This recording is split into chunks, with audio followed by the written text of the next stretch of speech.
The ache started in the arches of her feet, a low, persistent thrum that worked its way up her calves. Amara shifted the weight of her tote bag from one shoulder to the other, the cheap canvas strap digging into her skin through the thin fabric of her uniform. The light blue polyester dress, a constant reminder of her place, felt sticky in the humid evening air. Another 1-2-hour shift, done. Another long walk to the bus stop on the deserted country road that led away from the sprawling estate. The only sound was the chirp of crickets and the crunch of her worn sneakers on the gravel shoulder. The sun had bled out of the sky, leaving behind streaks of bruised purple and dusky orange over the distant silhouette of the Alps. It was a beautiful sight, one she was usually too tired to appreciate, but tonight, another sound broke the quiet. A low, frustrated curse, sharp and clean, slicing through the evening calm. Up ahead, pulled onto the verge, was a car so red it seemed to steal the remaining light from the sky. It was low and sleek, a predator at rest, and standing beside it was a man. Even from a distance, the silhouette was unmistakable, the crisp, severe lines of a suit that cost more than she made in a year. He was one of them, the men who moved through the main house like ghosts, all dark suits and silent watchfulness. She served them coffee, cleaned their rooms, and did her best to become invisible. But this man was not one of the soldiers. He stood with an authority that was absolute, a stillness that commanded the very air around him. He was leaning over, staring at the rear tire. Flat, utterly, completely flat. Amara's first instinct was to walk faster, to lower her head, and melt into the growing dusk. Her grandmother's voice echoed in her head. Mind the business that pays you, child. And her business was cleaning toilets and polishing floors, not getting involved with the kind of man whose tailored perfection seemed to mock the dusty, inconvenient reality of a flat tire. She kept walking, her eyes fixed on the road ahead, but she could feel his gaze on her as she drew level with the Porsche. It was a heavy, physical thing. She chanced to look. He was tall, his black hair impeccably styled. His face was all sharp angles and shadows in the fading light. But it was his hands that caught her attention. One rested on the roof of the car, long fingers spread wide. They were clean, elegant hands, but they held a tension, a coiled strength that seemed at odds with their refined appearance. He was not looking at her with curiosity. He was looking at her like a problem he was assessing. He said nothing. He didn't have to. The silence was a question, a demand. "What are you looking at?" Her feet stopped moving of their own accord. The words left her mouth before she could stop them. "You got a flat." His eyes, dark and unreadable, narrowed slightly. A flicker of something. Annoyance. Maybe surprise. "I am aware." His voice was a low baritone, smooth as polished granite. No discernible accent, just the clipped, precise English of the international elite. "Do you know how to change it?" she asked, the question hanging in the air, audacious and stupid. He pushed himself off the car, turning to face her fully. The movement was fluid, economical. He moved like the world owed him space. "The spare is insufficient. My men are on their way." It was a dismissal. Clear and final. He had a problem, but he did not need her kind of help. She should have nodded and walked away. She should have been relieved. Instead, a stubborn spark ignited in her chest. She had spent her entire day being dismissed, being invisible. "An insufficient spare is better than no spare," she said, her voice firmer than she expected. "It'll get you home." She gestured with her chin toward the trunk. The jack and the lug wrench should be in there. For the first time, his composure seemed to crack. Not in a big way. Just a subtle shift in his posture. He was watching her. Really watching her now. He saw the faded blue uniform, the sensible shoes, the exhaustion etched around her eyes. And yet, she was standing here on a dark road telling him how to fix his car. "You know how to change a tire," he stated. It wasn't a question. "My daddy made sure I knew how to handle my own trouble," she replied. The memory of her father's grease-stained hands guiding hers, bringing a faint, sad smile to her lips. She dropped her tote bag on the ground. He didn't move for a long moment. The crickets buzzed, filling the silence between them. She thought he was going to tell her to get lost, to mind her own business. Instead, he reached into his suit jacket, produced a key fob, and pressed a button. The trunk of the crimson car popped open with a soft, expensive-sounding click. What she did not know yet was that this simple act, this moment of accepting her help, was a transaction. In his world, help was never free. It always created a debt. She found the kit easily, pulling out the small jack and the wrench. She worked with a practiced efficiency, her movements sure and steady. He stood back and watched. His arms crossed over his chest.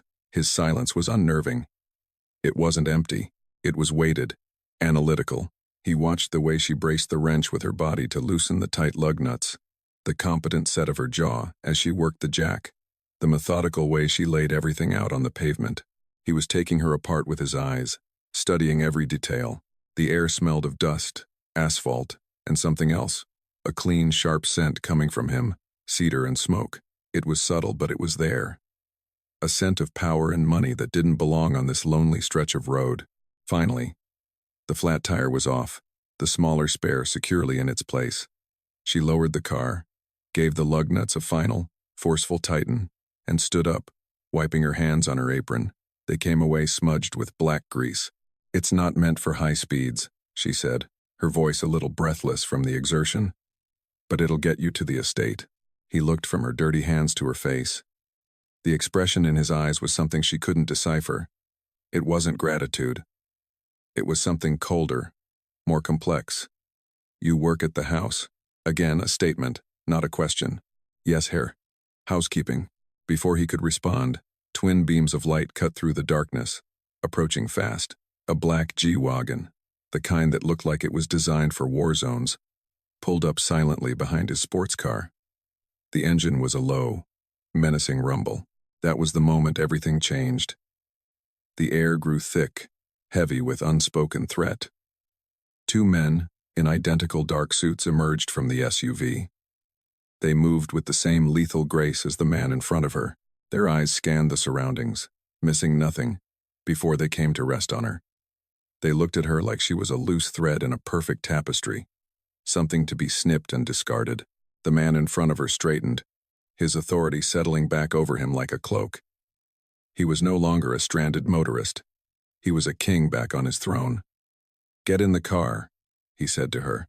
His voice was quiet, but it held the unyielding force of a command. Amara's blood went cold. "The bus stop is just up the road. I'll be fine." "That was not a request, miss." He paused, his head tilted slightly. "Amara," she supplied, her throat tight. "Amara," he said, tasting the name. He said it differently than anyone else ever had. Not soft, but precise, like an object he was cataloging.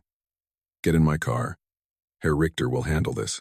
One of the men from the SUV, older, with a scar that cut through his left eyebrow, gave a slight bow. "Herr Wolf, the vehicle has been tracked." It was the Beckers. A message. The man her boss, she now realized with a sickening lurch. Lucas Wolf nodded slowly. His gaze was fixed on Amara. They were sloppy. They left a witness. He looked at her, and she understood. To them, she wasn't help. She was a liability. She didn't have a choice. Arguing would be pointless. Running would be fatal. With her heart hammering against her ribs, Amara picked up her tote bag and walked to the passenger side of the red Porsche. He opened the door for her. As she slid into the low leather seat, the smell of cedar, smoke, and danger enveloped her. The door closed with a solid, final thud, sealing her inside his world. The drive back to the estate was suffocatingly silent. The engine purred, a low growl that vibrated through the leather seats. Amara stared straight ahead, her hands clenched in her lap, the grease on them feeling like a brand. She was acutely aware of him beside her. He drove with an unnerving calm, his hands resting lightly on the steering wheel, his focus on the winding road. But she could feel the energy radiating from him, a tightly controlled current of violence just beneath the surface. She worked for Lucas Wolf. The name was whispered among the staff, always with a mixture of fear and reverence. The owner, the master of an empire that stretched from the Frankfurt Stock Exchange to the very ground this Bavarian estate was built on. She had only ever seen him from a distance, a fleeting figure stepping out of a black car or crossing a distant marble hall. Now she was sitting beside him, the intimate space of his car charged with a tension so thick she could barely breathe. He pulled the car not to the main entrance, but around to a private garage beneath the house. The massive door rolled up and then sealed behind them, plunging them into a world of concrete and fluorescent light. He cut the engine. The resulting silence was somehow louder than the noise had been. "Come," he said, his voice flat. He got out of the car and she followed, her legs feeling unsteady. He didn't lead her to the staff quarters. He led her through a series of pristine, minimalist hallways she'd never been allowed to clean, up a private elevator paneled in dark wood, and into a sprawling study. One wall was a floor-to-ceiling window, offering a breathtaking, glittering view of Munich in the distance. The other walls were lined with books. A massive desk, carved from a single piece of dark wood, dominated the room. He walked to a wet bar in the corner and poured 2 glasses of water, his movements precise. He handed one to her.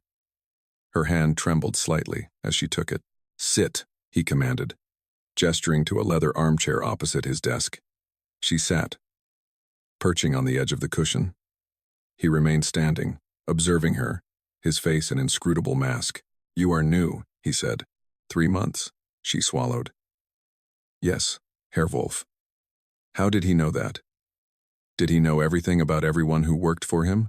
"You live in Giesing, a small apartment above a bakery.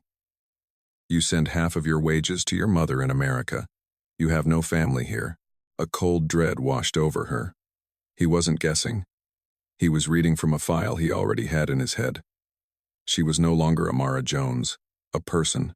She was a collection of data points, a potential risk to be managed. "What do you want?" she asked, her voice barely a whisper.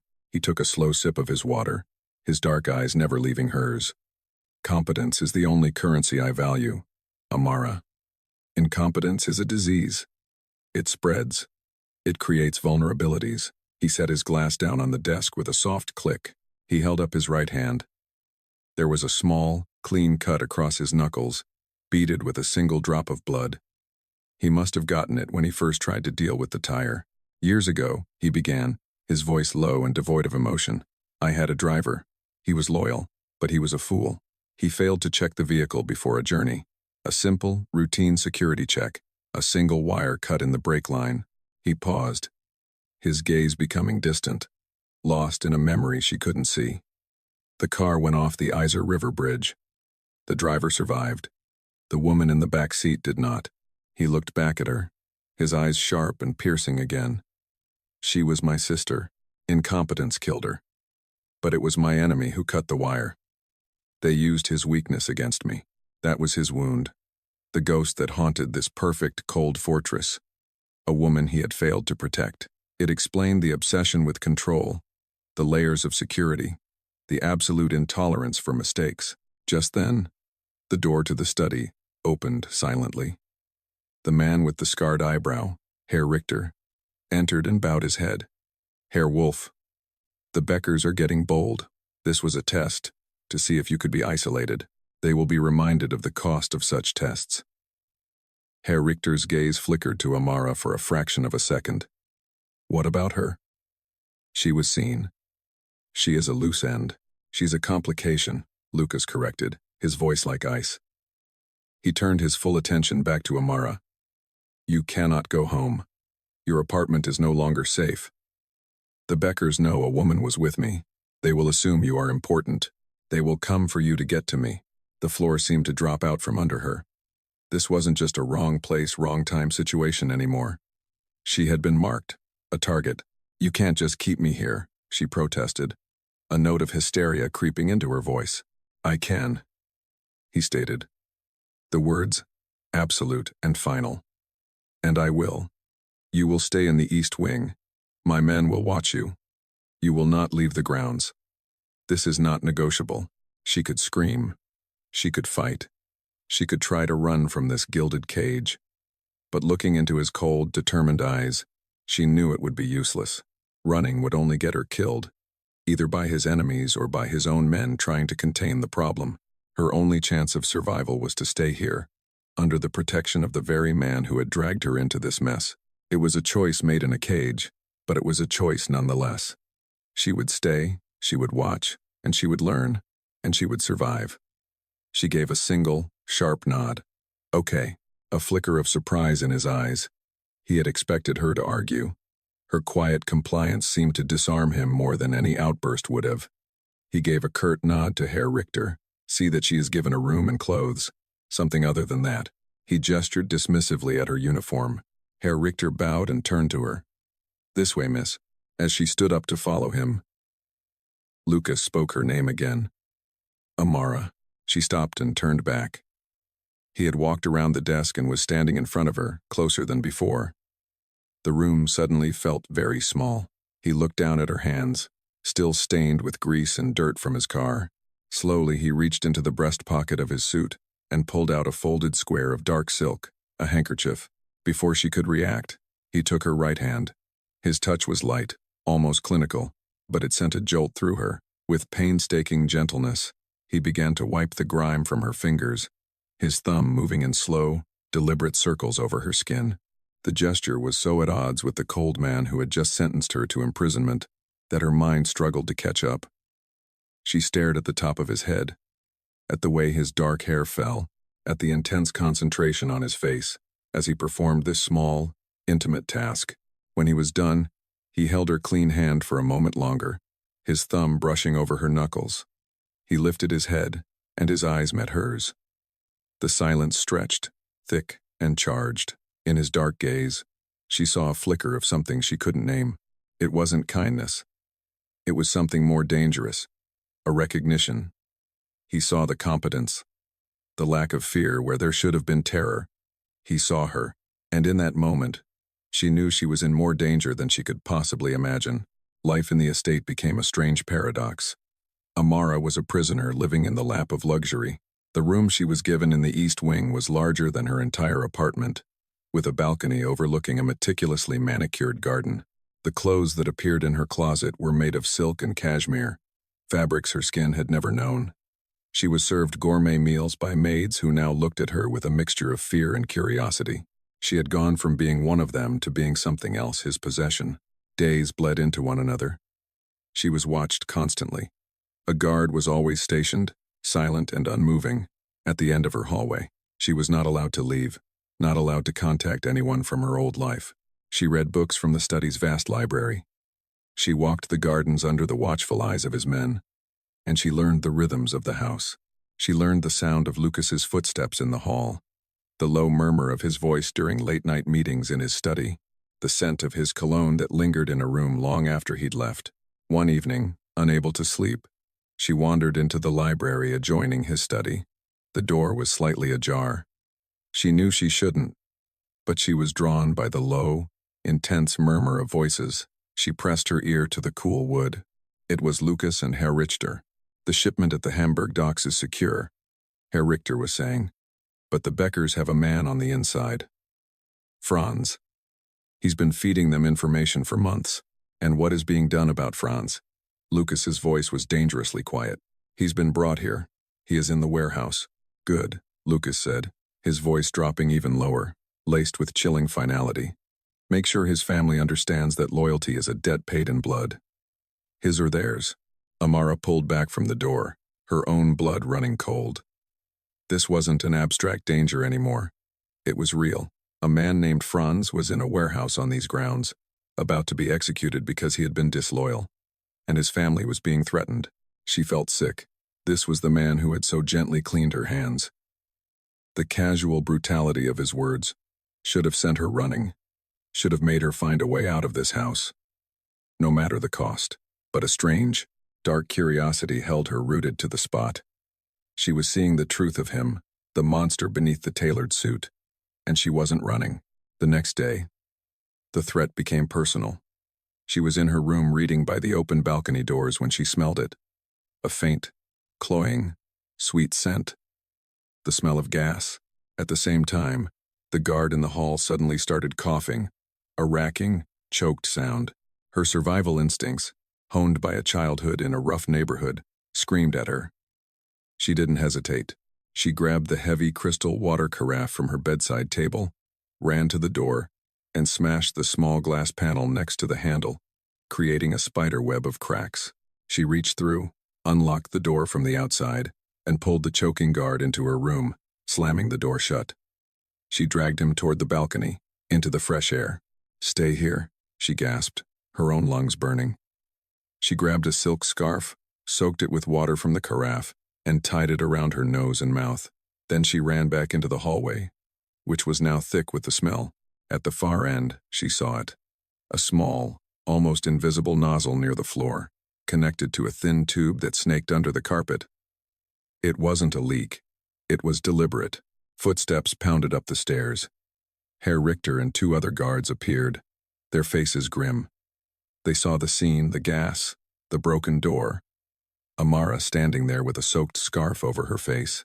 Moments later, Lucas arrived. He didn't run. He moved with that same controlled, predatory speed. His eyes swept the scene, taking in every detail, in an instant. But then they landed on her, and for the first time, she saw a crack in his icy control, a raw, undisguised urgency.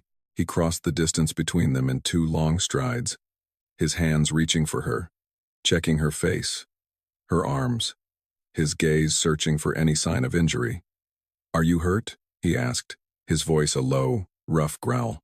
"I'm fine," she breathed, her heart hammering. "The guard, he will be taken care of," Lucas cut in, his eyes still locked on hers. He saw that she was not panicking, that she was assessing the situation just as he was. The fear was there, but it was underneath a layer of shocking composure. His hands were still on her arms, his grip firm, grounding. The near miss had stripped away the pretense between them. In that moment, he wasn't her captor, and she wasn't his prisoner. They were 2 people who had just survived an attack. Later, after the wing had been cleared and secured, he summoned her to his study again. He was standing by the window, staring out at the city. "They used one of the maids," he said without turning around. "A girl whose brother has a gambling debt to the Beckers. They forced her to place the device." "What will happen to her?" Amara asked, though she was afraid of the answer. "She has been dealt with," he said, the words cold and final. He turned to face her. "This happened because of you. They are testing my defenses by targeting what they perceive as my weakness." Amara felt a surge of anger. "I never asked for this. I never asked to be your weakness." "No," he said, stepping closer. "You did not." He stopped in front of her, his presence overwhelming in the quiet room. "But you are." It was an admission that hung in the air between them, more intimate than a touch. This cold, calculating man was admitting she had a hold over him, a vulnerability he could not afford. The knowledge was terrifying and exhilarating. She decided then that she would not be a weakness. She would not be a pawn. A few days later, she was walking in the garden when she overheard 2 guards talking in low voices. They were new and careless. They spoke of a meeting Lucas was having the next night at a restaurant in Bogenhausen. They mentioned the name of the restaurant, a detail she was sure was a security breach. She knew the Beckers would be watching him, waiting for him to leave the safety of the estate. That night she couldn't sleep. She crossed a line. Using a hairpin, she jimmied the lock on a little service door and slipped out of her wing. She moved through the darkened house like a ghost, her bare feet silent on the marble floors. She made her way to the library, her heart pounding. She had to warn him. She found him in the study, pouring a drink. He turned as she entered, his body instantly tense, on alert. He saw her, barefoot and wearing a silk robe, and his expression shifted from alarm to something else, something dark and possessive. "You should be in your room," he said. "The meeting tomorrow," she said. Her voice rushed. "At the restaurant. It's a trap. I heard the guards talking." He set his glass down, his eyes narrowing. He listened as she told him what she'd heard, his expression unreadable. When she was finished, he was silent for a long time. "The guards were my own test," he said finally. "A test of loyalty. I fed them false information to see if it would get back to the Beckers." He paused. "It seems it got back to you instead." He walked toward her, and she had to fight the urge to step back. He stopped directly in front of her, so close she could feel the heat coming off his body. "You see things you are not meant to see," he said, his voice a low murmur. "You hear things you are not meant to hear. And you do not flinch." He reached out, his fingers tracing the line of her jaw. A touch that was both a caress and a threat. "That makes you more dangerous than any of my enemies." His honesty was a blow, stripping the air from her lungs.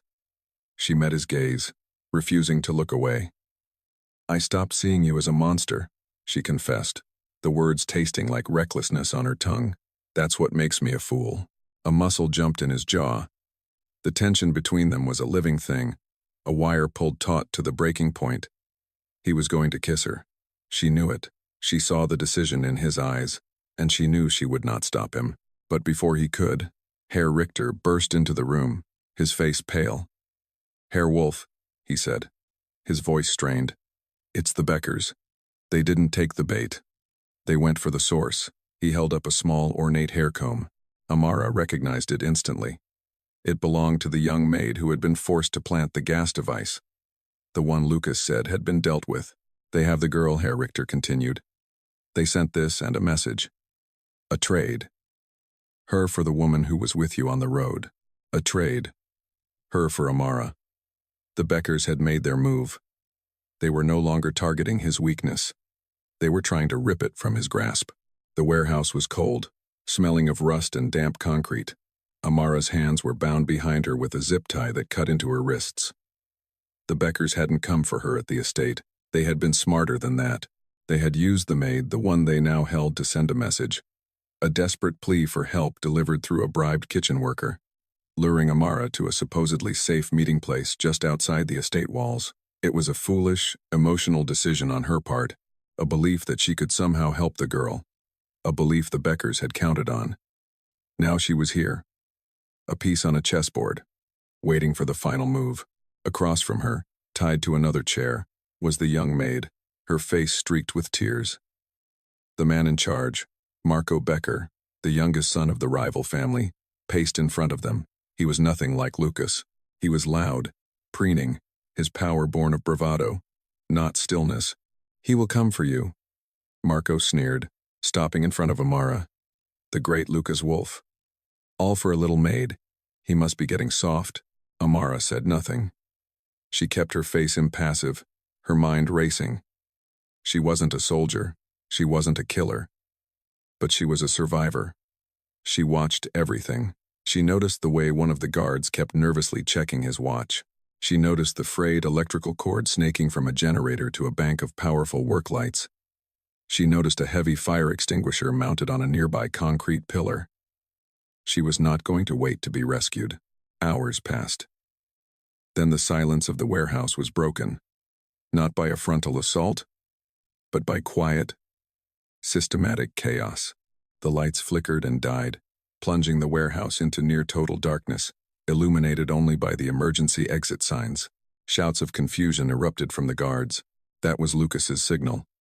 Amara acted.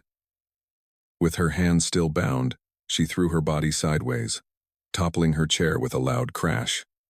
It was the diversion. Marco and his men turned toward the sound, their guns raised. In that split second of distraction, the battle began. Lucas's men moved from the shadows like wraiths. The sounds of suppressed gunfire, short, sharp pops echoed in the vast space. It was precise. Surgical. Marco grabbed Amara, yanking her up by her arm and pressing the cold barrel of a pistol to her temple. "Stop!" he screamed into the darkness. "Or she dies." The warehouse fell silent again. Amara could feel Marco's body trembling behind her. He was terrified. "Let her go, Marco." Lucas's voice came from the darkness, calm and lethal. "This is between you and me." "You'll kill me anyway," Marco shrieked, his grip tightening. Amara knew this was her moment. She was not a damsel. She would not be a bargaining chip. "The guard on your left," she said, her voice low but clear, speaking to Marco. "He keeps checking his watch. He has somewhere to be. Someone he cares about more than you." The guard flinched. Marco's head twitched in his direction, his focus breaking for a crucial half-second. It was all the opening she needed. Amara stomped down hard on Marco's instep with her heel. He grunted in pain, his grip loosening infinitesimally. She slammed her head back, connecting with his nose with a sickening crunch. He staggered back, roaring in pain and surprise. She didn't stop. She ran, stumbling in the dark, straight for the fire extinguisher. The battle erupted again. Lucas used the opening she had created. As she reached the pillar, a bullet grazed her arm, a line of fire searing across her skin. She ignored it. Fumbling with the clasp on the extinguisher, she pulled the pin, aimed the nozzle back into the fray, and squeezed the handle. A massive cloud of white chemical foam billowed out, creating a wall of blinding, choking confusion. Through the chaos, a hand grabbed her arm. It wasn't rough. It was firm, certain. Lucas. He pulled her behind him, shielding her with his body, as he fired 2 precise shots into the swirling white cloud. A heavy thud followed. The fight was over. In the aftermath, back in the silence of his study, the adrenaline began to fade, leaving behind pain and exhaustion. Lucas was cleaning the gash on her arm himself. He worked with an intense, focused gentleness, his touch sending shivers down her spine that had nothing to do with the cold. The cost of the night was clear. Herr Richter had taken a bullet to the shoulder, and 2 of Lucas's men were dead. The war with the Beckers was over. Marco's death had ended it, but the victory was paid for in blood. When he finished bandaging her arm, he didn't let her go. He held her hand, his thumb stroking the back of it. He looked at her, and the mask was gone. All of it. In his eyes, she saw the terrifying depth of what he felt. "They took you to break me," he said, his voice raw. They did not understand. He lifted her bandaged arm and pressed a soft, reverent kiss to the clean white gauze. "You are not my weakness." He looked up, his dark gaze locking with hers, a vow passing between them in the silence. "You are the only part of my empire that is not for sale, not for trade, and not negotiable." It was not a declaration of love. It was a statement of fact, a claim. In his world of assets and territories, she was the one thing that was priceless, absolute. She didn't pull away. She didn't say a word. She simply held his gaze, accepting the weight of his declaration, accepting the woman she had become. Later that night, she stood on the balcony of his bedroom, looking out over the glittering sea of lights that was Munich. She was no longer wearing the clothes of a prisoner, but a black silk robe that felt like a second skin. It belonged here. She belonged here.